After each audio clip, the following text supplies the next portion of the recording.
Good morning everyone. Today's a bit of a different video than I've usually done. It's not really a perfume review, but it's more of a reflection over the past 12 months since I first smelled Louis Vuitton Imagination and looking back what happened, my experiences and what I've learned. It's probably been one of the most important perfumes in my perfume journey because it's taught me a lot about myself. Whilst there's been perfumes that have taught me a lot about perfumery, some really interesting things, some really creative things, some really complex things.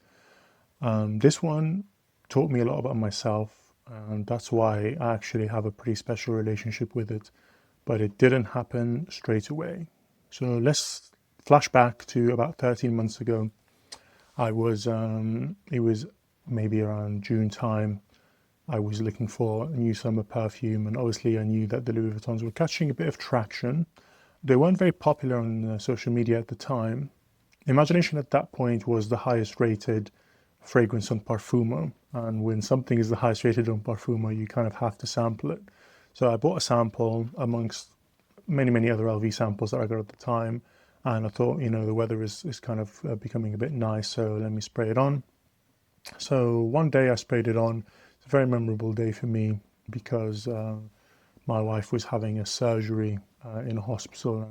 That was the day I went to pick her up so she can come home, and she really enjoyed the smell.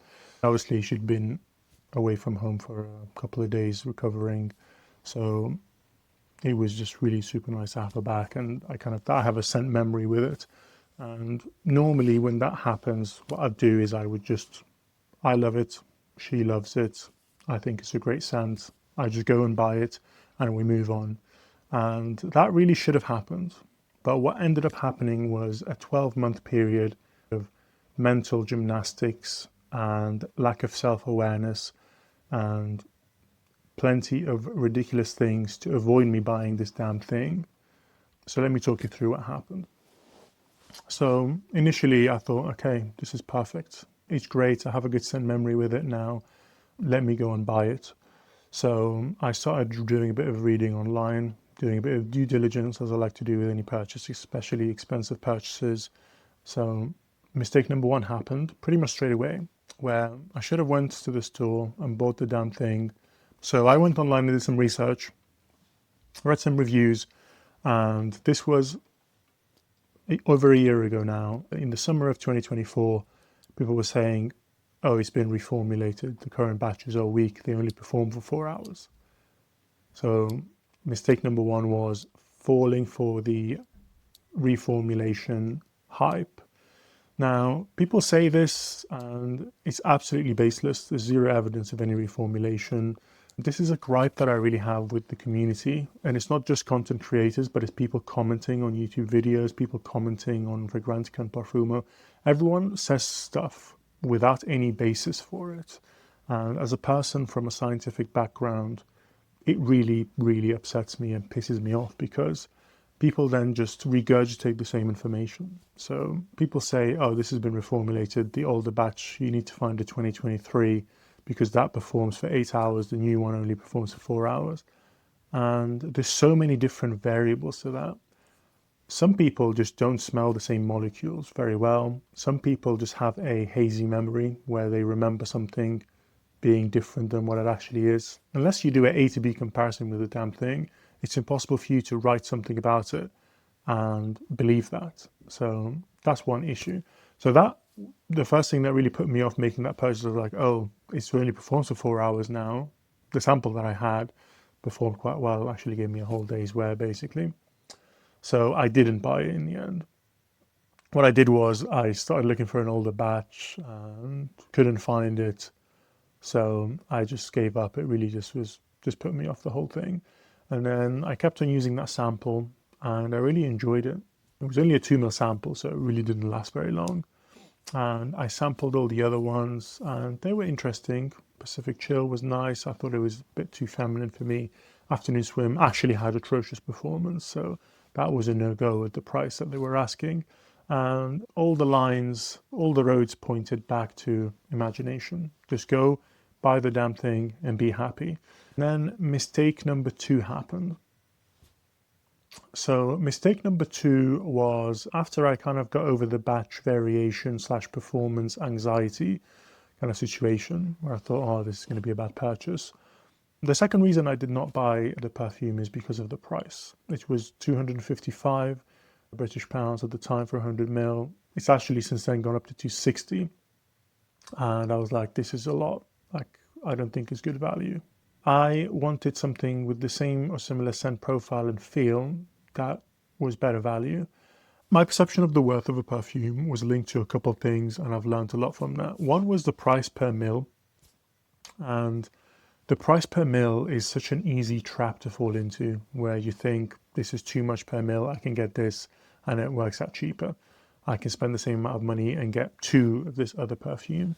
But one thing you don't bear in mind is the performance and how many sprays of the thing you need, because you can't really put a price on that. If you get a perfume and it smells good, but you have to spray double, then you need double the amount for it to be worth it. So that's mistake number two. Mistake number two ties into mistake number three, which is don't be a perfume snob. As soon as this thing got overhyped in the community, alongside all the other LV fragrances, that was really off-putting for me because I didn't want to have something that's quite common. I didn't want to have something that I can go out on the street and loads of other people will smell like it.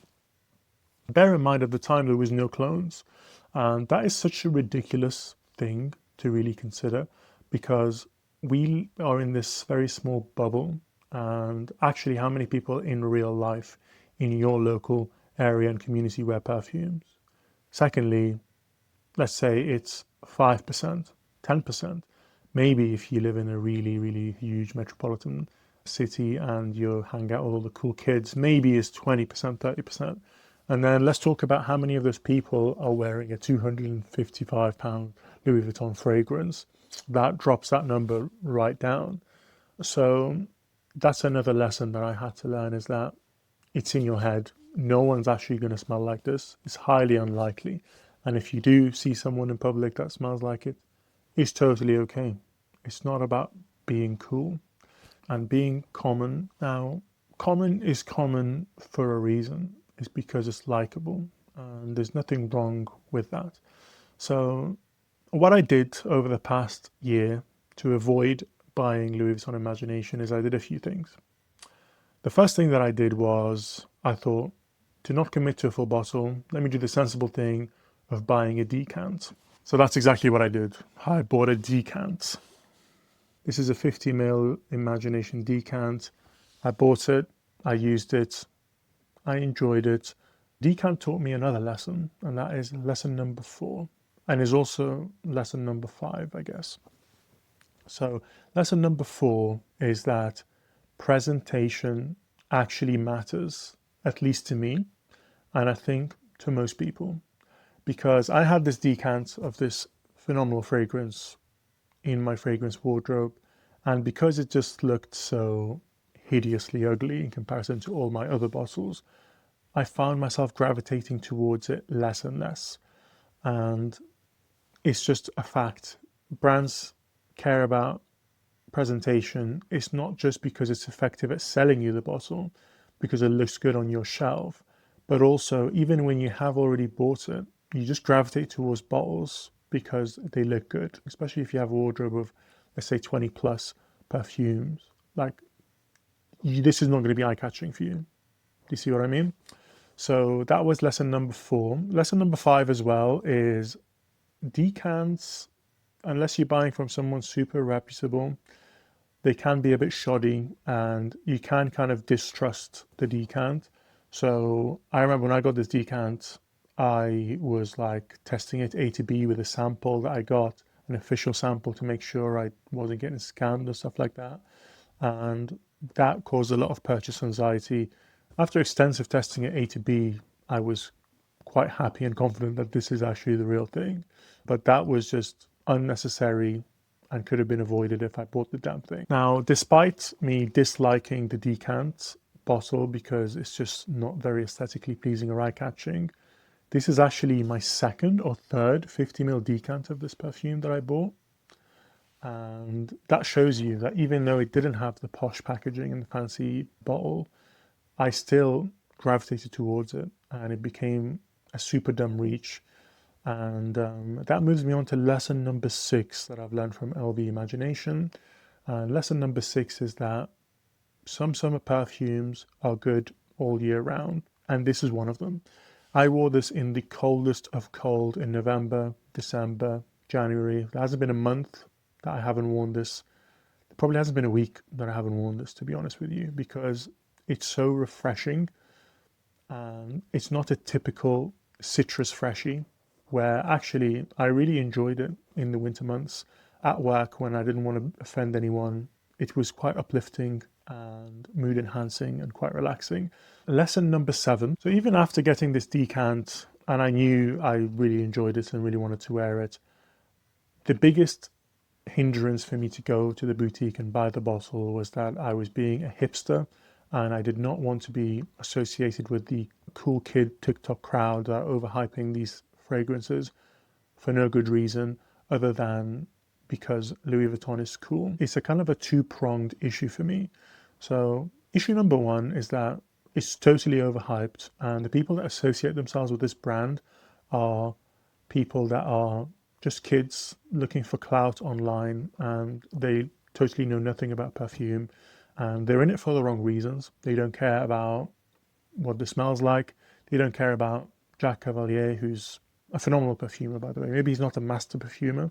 He's not one of the greatest of all times, but he's very good, especially at freshies, and he's done some incredible work, and he doesn't get recognition. All it is I want to have a cool brand like LV. It's exclusive, it's cool, I want to be a cool kid.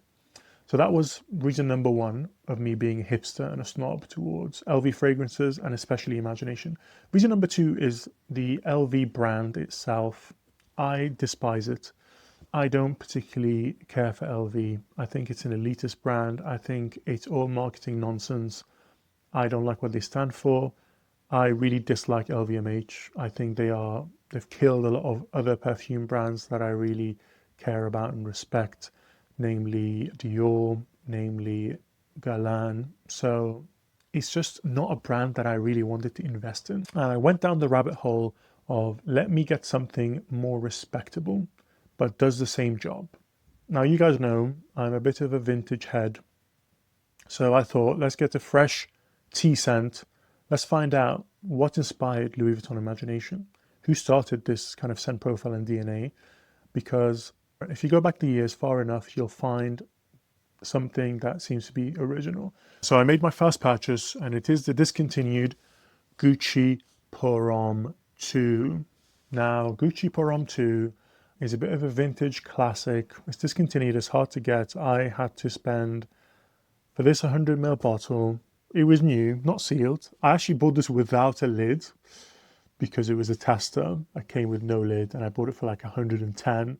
And then I bought an empty bottle for the lid for like £15. It ended up costing me like 120, 130 pounds for this. Okay, bear in mind the price to beat was 255 for 100ml.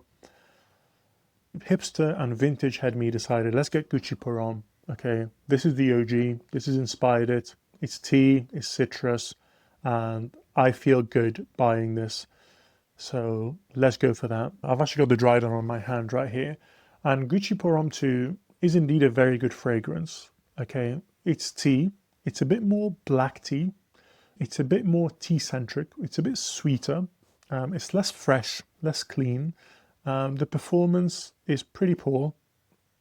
5 hours at best, I would say, from Gucci Pour Homme 2. And I was hoping that this would scratch the itch that Imagination left, but unfortunately it didn't. And it's a great perfume, no doubt about it, and I understand why it's hyped, especially for vintage heads. The issue is, this taught me lesson number 7, which is sometimes vintage is not worth it. Okay, so what do I mean by that? The people that hype Gucci Pour Homme 2 probably, not even probably, definitely bought it from a discounter when they couldn't sell the damn thing for like 20 to 30 pounds. Okay. Now, if I bought this for 20 to 30 pounds, I would absolutely rave about it. I would think, yeah, this is amazing, super unique. What a great designer. But when you buy it for 110, 120, it's totally not worth it. Some vintage is totally worth it. Okay. And worth spending the big bucks, worth spending 2 times, 3 times retail price. But this, unfortunately, is not one of them. And that is why I'm going to be moving this one on. But it has taught me an important lesson. This didn't really scratch the itch. It doesn't really have as much neroli. It's more black tea centric. It's just less refreshing. Doesn't have that ginger, doesn't have that cleanliness, that elegance. It's not a dumb reach, and the performance sucks. I've decided that it's not the one. And I moved on to try and get something closer, and I was still being a hipster. So what I did next was buy my second Imagination replacement. The second Imagination replacement was L'Homme Ideal Cologne. This is a 50ml bottle. This is discontinued also. Now this one I actually bought for a pretty bargain price for a discontinued perfume. I mean, even for a guerlain, I bought this for £30. Okay, it was a steal. And I'll be honest with you, Gucci Pour Homme inspiring Louis Vuitton Imagination is a bit of a reach, okay? But L'Homme Ideal Cologne inspiring Louis Vuitton Imagination is just a fact to me. I wore this and it almost scratched that itch for me, I have to be honest. Now, Guerlain is a brand that I respect a lot more than Louis Vuitton. And I've got a dry down of this on my hand, this wrist here. And this is a beautiful scent profile. So it still has that cleanliness and it's definitely more summertime and it's so well blended. Typical Guerlain French perfumey blend. And it smells just as expensive as Imagination. It smells just as clean and just as refreshing. Now, the citrus is slightly different. This focuses more on mandarin orange, and instead of tea, this has almond. Now, you might be thinking, if you look at Gucci Pour Homme 2, it sounds on paper and via notes that it's going to be similar to Imagination. But that brings me on to lesson number 8 that Louis Vuitton Imagination taught me, is that the notes don't mean anything when it comes to finding similar smelling scents. Because technically, Gucci Pour Homme 2 should be close to Imagination, but this is way closer. It's very close. I'd say they're about 85% similar in vibe, in use case, and in scent profile as well. Even though they go for a slightly different take, I really, really enjoyed L'Homme Ideal Cologne. Now, problem with L'Homme Ideal Cologne, there's 2 of them, okay? And this is why, now I'm not going to be moving this one on because I got it for so cheap. I'm going to enjoy it and finish it and move on with life. It's not really worth me selling. Even though I could probably make a lot of profit, maybe make like £20 profit on this. I really do enjoy it, but there's 2 problems with L'Homme Ideal Cologne.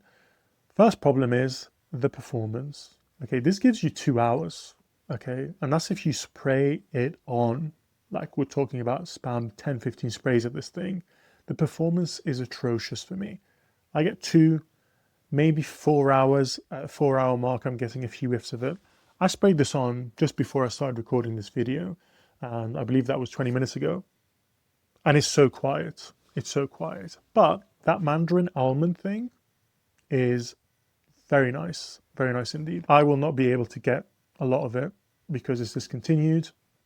And let's say I'm able to get it readily available at retail price or similar. So if this wasn't discontinued, I would say this would probably be hovering around the 50, 60 pound mark. I would go through so many of these bottles. I'd have to respray like twice a day to get Imagination tier performance. And also, I feel like Imagination, because it's such a good performer, it holds up well in other weather conditions. So it's all season wear for me. This would have to be kind of just for the spring and summer, because otherwise it's just going to die and really not do very well.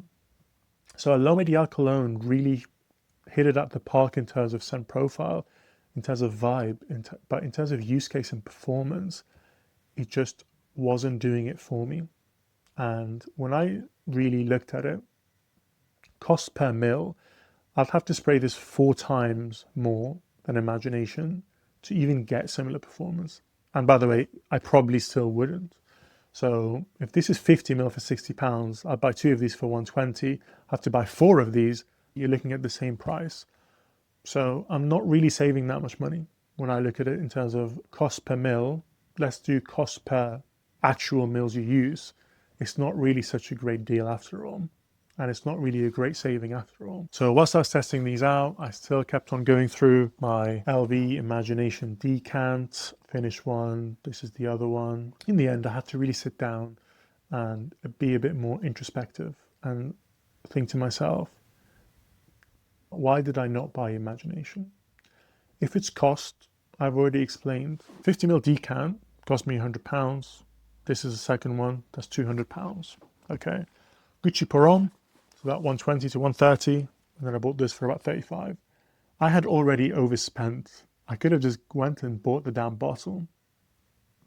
So I ended up spending more trying to dodge having a Louis Vuitton fragrance in my wardrobe.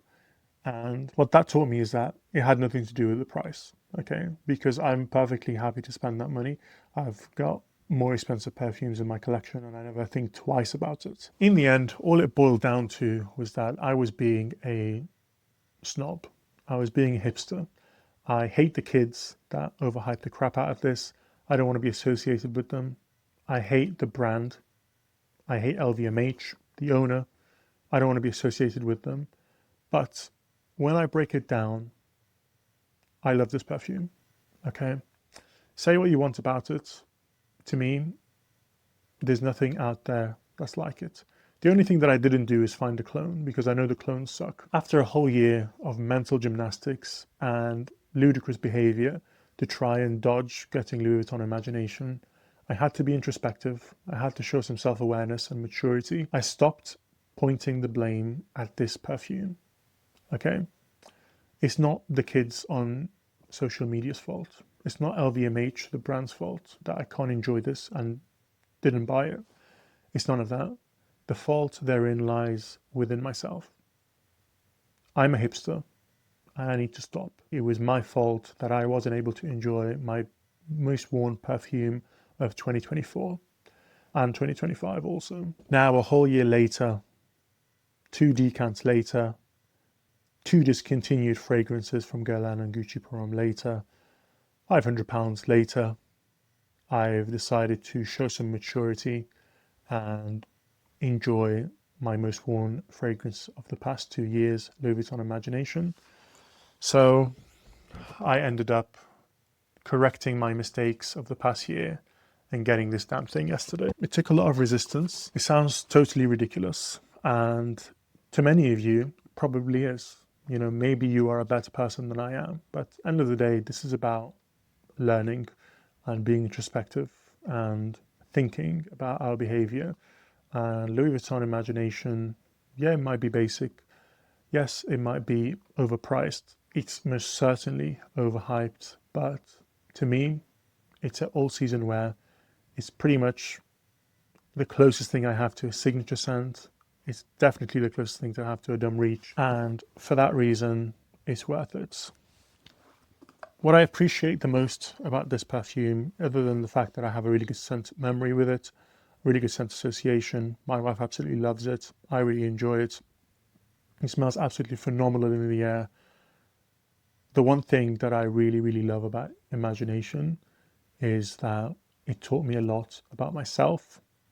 It taught me a lot of lessons about my behaviors, what drives my perfume purchasing and wearing habits. And I've learned so many things that hopefully you can learn from and avoid making the same mistakes as I have. I know this is not really a review. I know I didn't really speak about the scent profile. Everyone will tell you exactly what it smells like. It smells very expensive.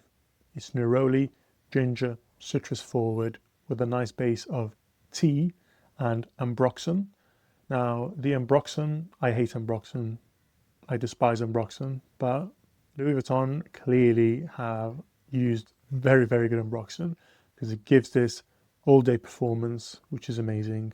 It smells so elegant. It leaves the most beautiful scent trail, and It's wonderful. I wear this all year and I'm going to continue to wear it all year. Imagination may not be the most interesting perfume that I own, the most expensive perfume that I own, my favorite perfume, but what it is, it's my most worn perfume over the past 12 months. And out of all the perfumes that I have, the one that's taught me the most about myself as a person, my personality, and my attitudes towards these products is definitely Louis Vuitton Imagination. And for that reason, it's always going to have a place in my perfume wardrobe.